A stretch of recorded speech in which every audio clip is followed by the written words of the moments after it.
Shalom semuanya. Pada tanggal 4 September 2022, gereja kita GBI Jalan Jenderal Gatot Subroto yang sering disingkat GBI Gatsu berusia 34 tahun. Haleluya! Tanggal 4 September 1988, kebaktian pertama dimulai di Karsa Pemuda dengan jumlah jemaat sekitar 400 orang. Sekarang jemaatnya sudah berjumlah sekitar ratusan ribu orang. Lebih dari 1.000 gereja yang tersebar di 5 benua dengan ribuan kul. Waktu saya bertanya kepada Tuhan tentang pesan yang harus disampaikan menyambut hari ulang tahun GBI Gatsu ke-34 ini, maka Tuhan memberikan pesan-pesan sebagai berikut. Pesan yang pertama, Tuhan mengingatkan bahwa dari tanggal 6 September 2021 sampai dengan 26 September 2022, menurut kalender Ibrani, kita memasuki tahun 5782 yang disebut dengan Pebet atau 82.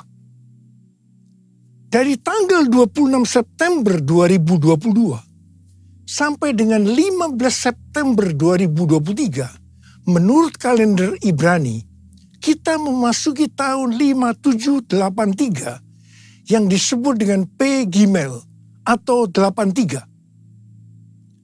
P adalah angka 80 yang menggambarkan mulut. Jadi memasuki tahun P Bet 5782 dan P Gimel 5783, kita diingatkan kembali tentang mulut. Mulut kita harus dipakai untuk memperkatakan hal-hal surgawi, bukan tentang hal-hal duniawi. Tuhan Yesus berkata dalam Matius 12 ayat 36 sampai dengan 37. Tetapi aku berkata kepadamu, setiap kata sia-sia yang diucapkan orang harus dipertanggungjawabkan pada hari penghakiman. Karena menurut ucapanmu engkau akan dibenarkan, dan menurut ucapanmu pula engkau akan dihukum. Saya akan ingatkan bahwa kita semua harus berhati-hati dengan mulut kita. Juga dengan apa yang kita tuliskan di medsos. Apakah itu hoax atau ujaran kebencian, supaya kita jangan dihukum. Amsal 21 ayat 23 berkata, siapa memelihara mulut dan lidahnya, memelihara diri daripada kesukaran.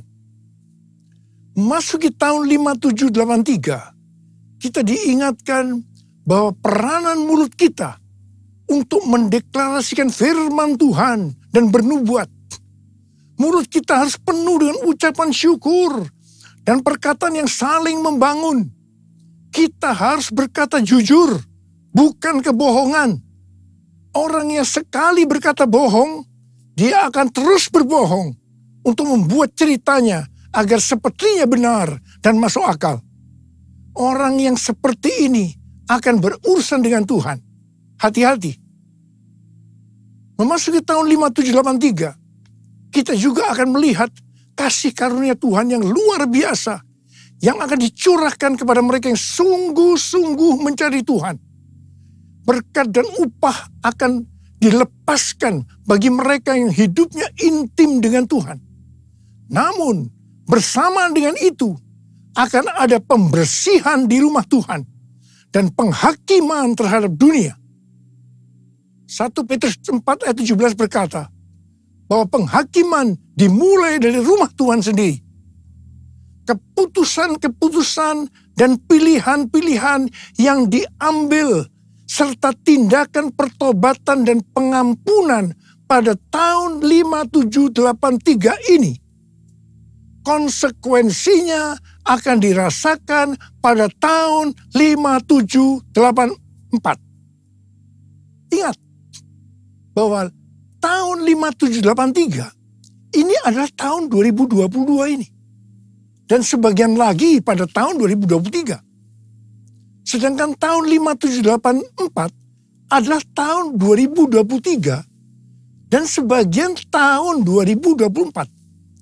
Jadi artinya apa yang kita lakukan pada tahun 2022 ini, konsekuensinya akan dirasakan pada tahun 2023 yang tinggal beberapa bulan lagi. Karena itu, saya mau ingatkan kita semua bahwa jangan main-main dengan Tuhan.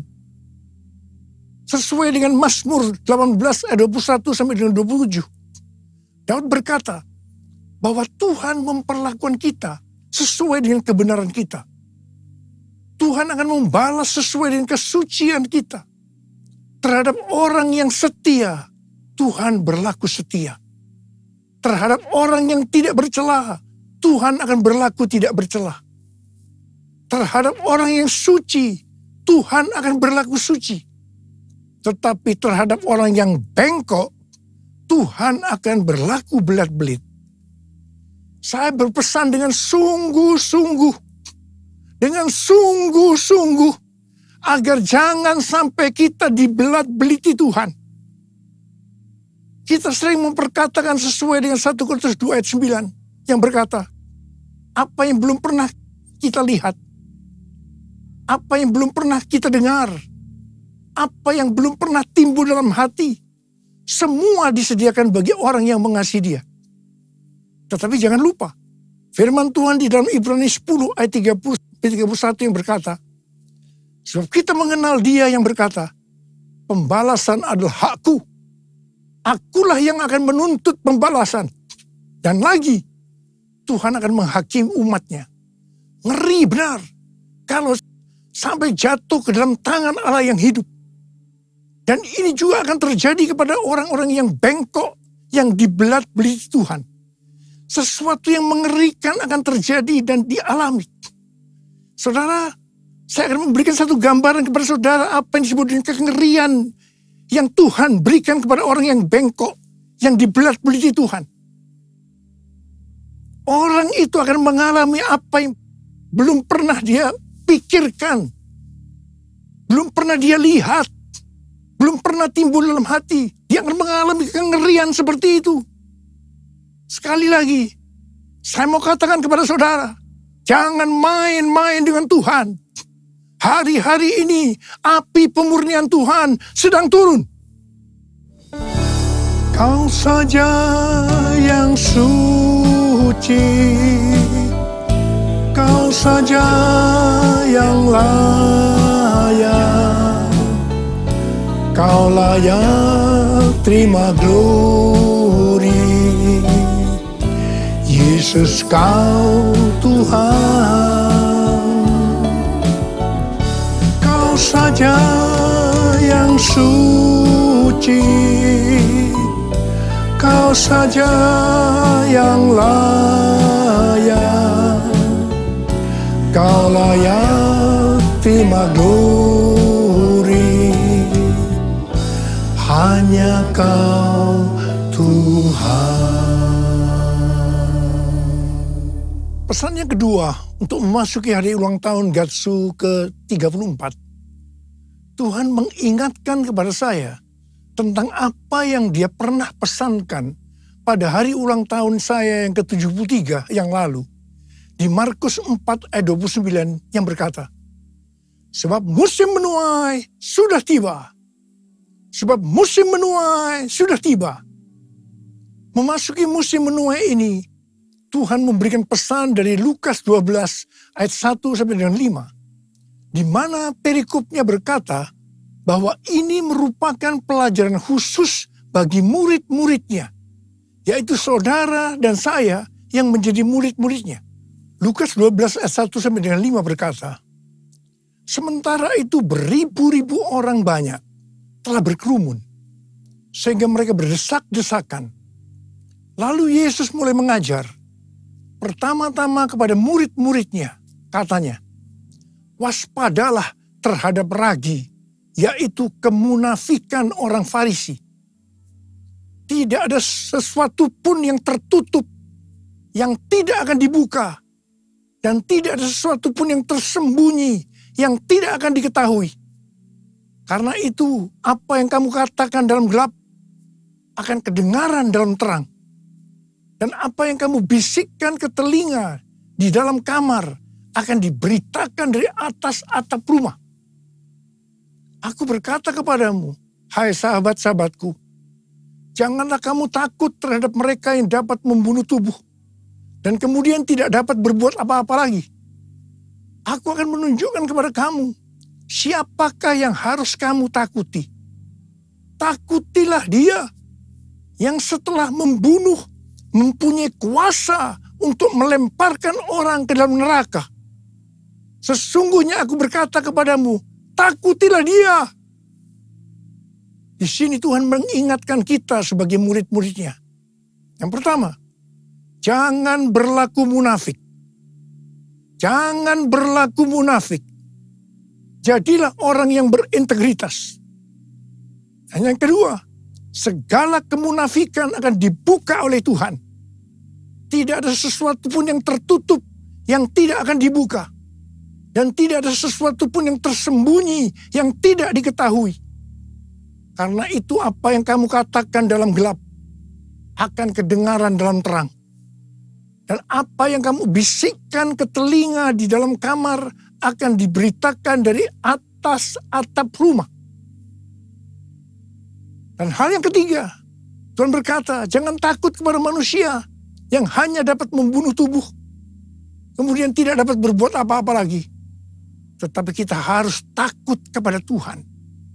Sebab Tuhan dapat membunuh dan setelah itu mempunyai kuasa untuk melemparkan orang ke dalam neraka. Terus terang saya mau berkata kepada saudara. Kadang-kadang saya heran melihat orang yang tidak jujur kepada Tuhan. Meskipun dia mengatakan bahwa dia seorang murid. Apa mereka tidak tahu bahwa apa saja yang kita perbuat meskipun tersembunyi, bahkan apa yang kita pikirkan, Tuhan mengetahuinya. Sekali lagi saya mau berpesan kepada kita semua. Jangan main-main dengan Tuhan. Jangan main-main dengan Tuhan. Sehari setelah Tuhan berbicara kepada saya tentang Lukas 12 ayat 1 sampai dengan 5 ini. Saya mendapatkan tayangan YouTube yang berisi pesan Tuhan untuk tahun 5783 dari Sitroth dan Rabbi Felix Halpern. Sitroth adalah host dari acara It's Supernatural yang banyak dikenal orang. Sedangkan Rabbi Felix Halpern adalah seorang nabi Yahudi Mesianik yang akurat, yang pernah dinyatakan meninggal secara medis, pernah melihat sorga dan hidup kembali. Dalam wawancaranya dengan Sitroth, Rabbi Halpern membagikan penglihatannya tentang tahun 5783. Dia melihat selubung-selubung akan dirobek. Sang singa akan merobek-robek selubung untuk menyingkapkan apa yang tersembunyi. Ini adalah tahun untuk memilih. Maka kuasa Allah akan menyingkapkan apa yang dilakukan oleh pemerintah-pemerintah di udara. Yaitu kuasa-kuasa kegelapan. Tuhan berkata, umatku akan melihat ilah-ilah di balik aborsi. Ilah-ilah di balik LGBT. Ilah-ilah di balik struktur politik. Dan ilah-ilah di balik perdagangan. Tahun 5783 adalah tahun di mana umatku menjadi lebih tajam memahami. Dan terbuka untuk melahirkan hal-hal baru. Selubung-selubung yang ada dari 7 gunung. Arts and entertainment. Seni dan hiburan. Business. Church, gereja, development of the poor, pelayanan kepada orang-orang miskin, education, pendidikan, family, keluarga, government, pemerintahan akan disingkapkan oleh Tuhan. Di tahun 5783 ini, keluarga, gereja, dan pemerintah akan menertibkan rumah tangga mereka Ini adalah tahun untuk bergerak maju. Perhatikan dan fahami apa yang akan aku tunjukkan sehingga kamu dapat memilih kata Tuhan. Dan Tuhan berkata, banyak yang telah keluar atau menyimpang dari posisi mereka dalam pelayanan mereka dalam kerajaan Allah. Tuhan berkata, apa yang kamu perbuat di tahun 5783 atau di tahun 2022 ini, konsekuensinya akan dialami di tahun 5784 atau tahun 2023 yang tinggal beberapa bulan lagi. Karena itu tahun 5783 atau tahun 2022 ini adalah waktunya untuk bertobat dari dosa yang tersembunyi. Ku mau hidup seturut kehendak Tuhan, ku mau memberi semua yang ku dapat berikan. Ku mau cinta kau lebih dari semua. Ku tak dapat membalas kasih-Mu. Ku tak dapat membalas kasih-Mu. Ku tak dapat membalas kasih-Mu.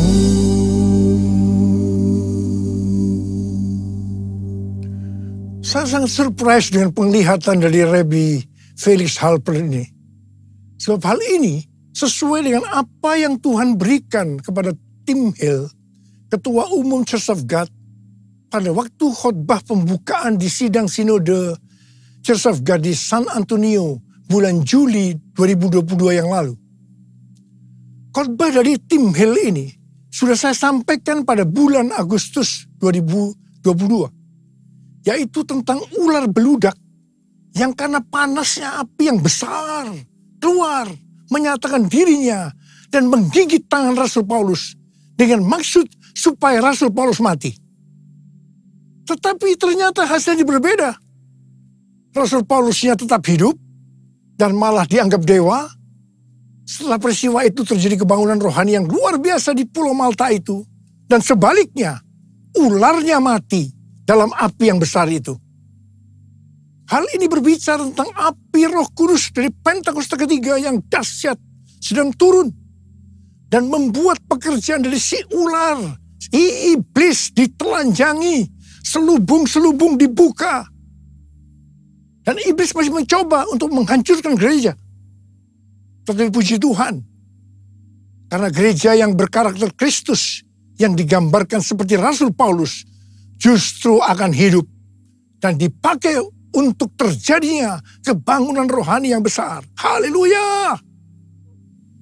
Pesan Tuhan kepada kita memasuki tahun 5783 agar kita hidup kudus. Ibrani 12 ayat 14 berkata, sebab tanpa kekudusan tidak seorang pun akan melihat Tuhan.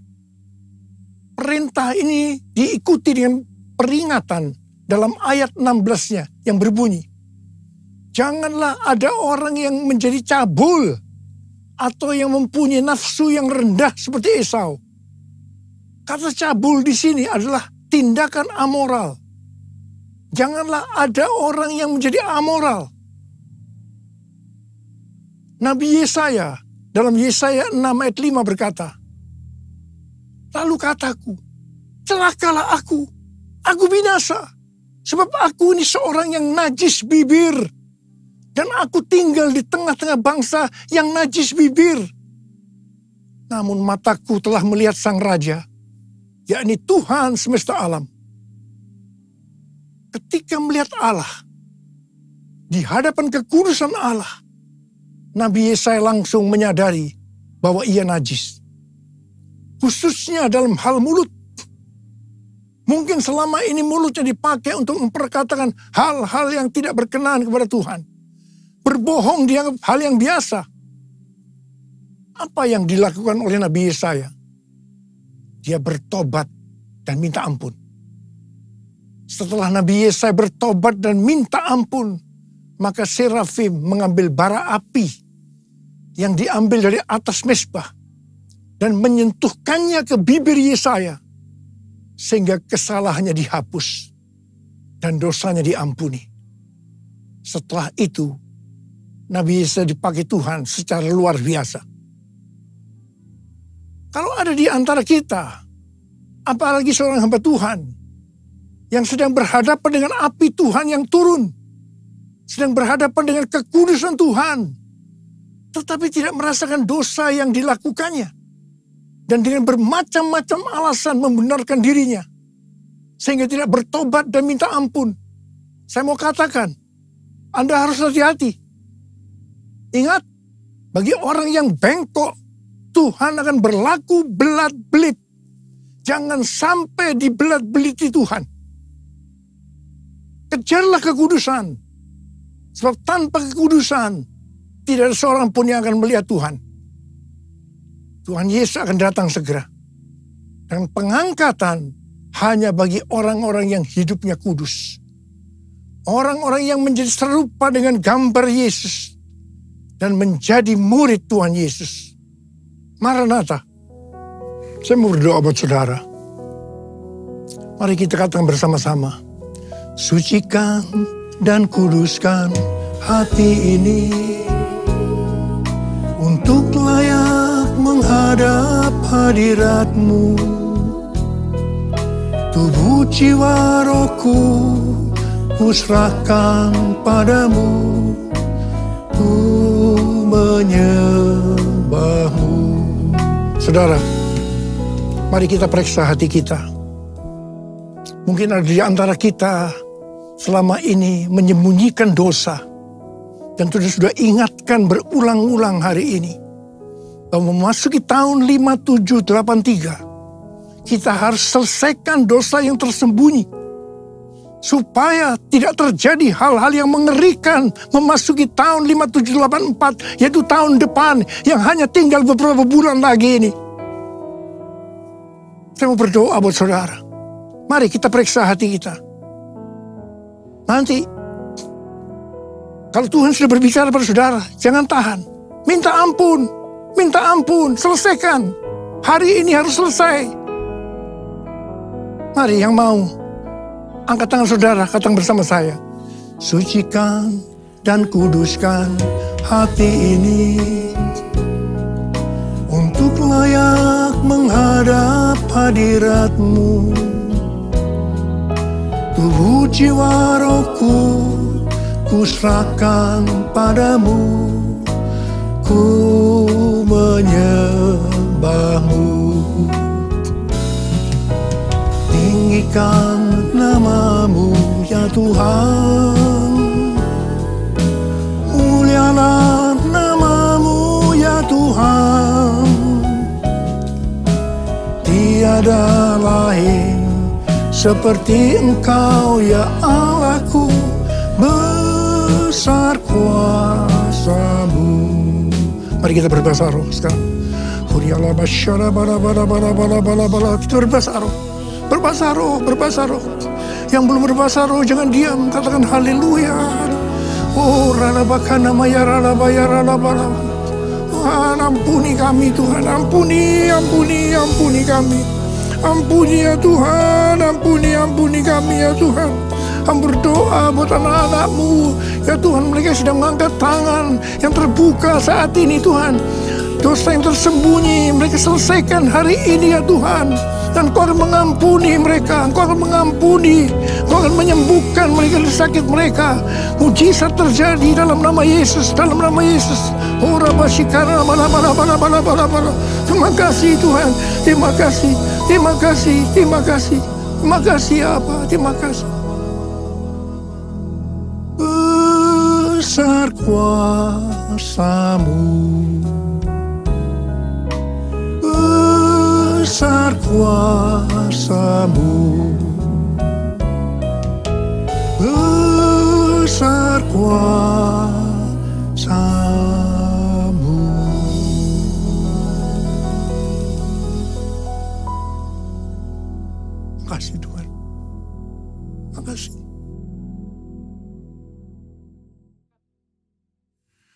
Mari saudara-saudara, kita akan masuk dalam perjamuan kudus. Kita akan mengingat ayat ini. Sebab setiap kali kamu makan roti ini dan minum cawan ini, kamu memberitakan kematian Tuhan sampai Ia datang. Perjamuan kudus adalah perjamuan Tuhan Yesus sendiri. Setiap kali kita masuk dalam perjamuan kudus, Tuhan Yesus selalu berkata, biarlah ini menjadi peringatan akan daku. Biarlah ini menjadi peringatan akan daku. Karena itu, mari kita tundukkan kepala. Arahkan hati kita kepada kebaikan Tuhan. Mengingat kebaikan Tuhan. Supaya kita lebih mengasihi Tuhan Yesus. Kita lebih mengasihi satu dengan yang lain. Bapa, siapakah kami sebelum kami mengenal Engkau? Kami semua orang berdosa. Upah dosa adalah maut, mati. Tapi Engkau yang tidak berdosa telah dijadikan dosa oleh karena kami. Engkau harus turun dari surga mulia, mati ganti kami dengan penderitaan yang luar biasa.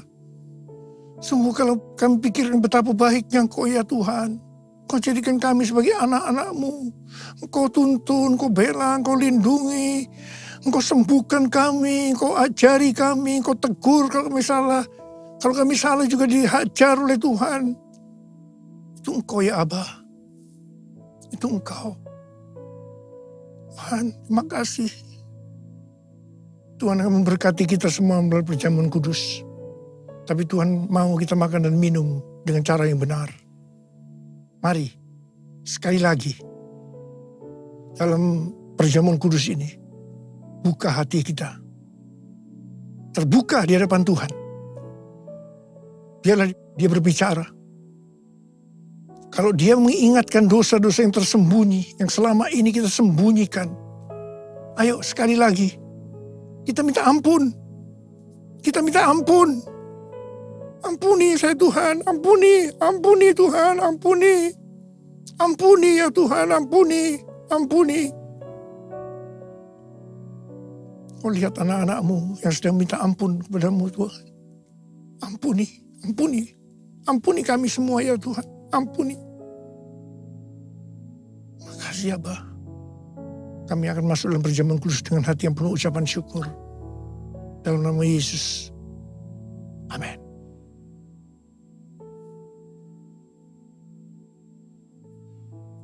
Saya akan mengangkat roti di tangan kanan kita tinggi-tinggi. Sebab apa yang telah kuteruskan kepadamu telah aku terima dari Tuhan. Yaitu bahwa Tuhan Yesus pada malam waktu Ia diserahkan mengambil roti. Dan sesudah itu Ia mengucap syukur atasnya. Ia memecah-mecahkannya dan berkata, inilah tubuhku yang diserahkan bagi kamu. Perbuatlah ini menjadi peringatan akan aku. Saudara dikasih Tuhan, bukankah roti yang kita pecah-pecahkan ini adalah persekutuan kita dengan tubuh Kristus? Mari kita makan dalam nama Yesus.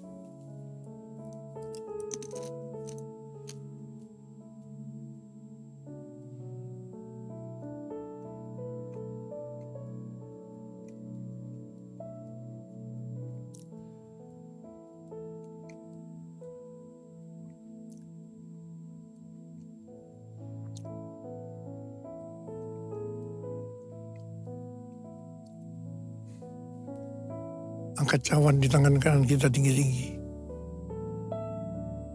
Demikian juga Ia mengambil cawan sesudah makan lalu berkata, cawan ini adalah perjanjian baru yang dimeteraikan oleh darahku. Perbuatlah ini setiap kali kamu meminumnya menjadi peringatan akan aku. Saudara kasih Tuhan, bukankah cawan pengucapan syukur yang atasnya kita ucapkan syukur adalah persekutuan kita dengan darah Yesus. Mari kita minum dalam nama Yesus.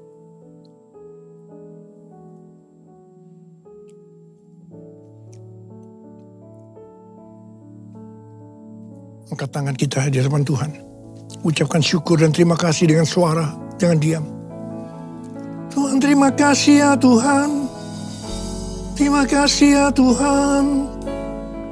Kami bersyukur, kami bersyukur. Kami bersyukur ya Tuhan. Kami bersyukur ya Tuhan. Urarabasyarala barakana matakarab.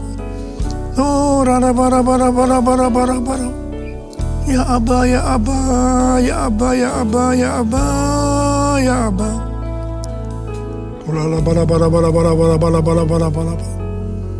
Oh, Tuhan terima kasih, Tuhan terima kasih, Tuhan terima kasih. Hamba berdoa buat anak-anakmu. Mereka membutuhkan kesembuhan. Angkat tangan saudara yang membutuhkan kesembuhan. Terima kesembuhan.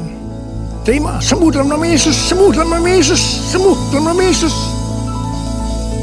Terima mujizat Tuhan, terima. Oh Tuhan terima kasih.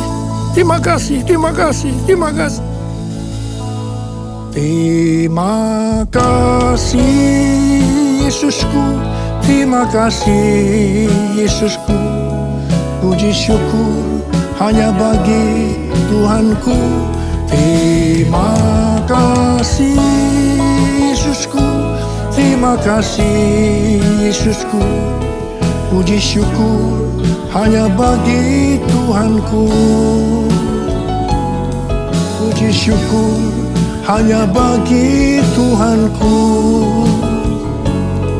Puji syukur hanya bagi Tuhanku. Saudara, saya mengucapkan selamat ulang tahun buat GBI Gatsu. Ulang tahun yang ke-34. Tuhan Yesus memberkati kita semua. Berlimpah.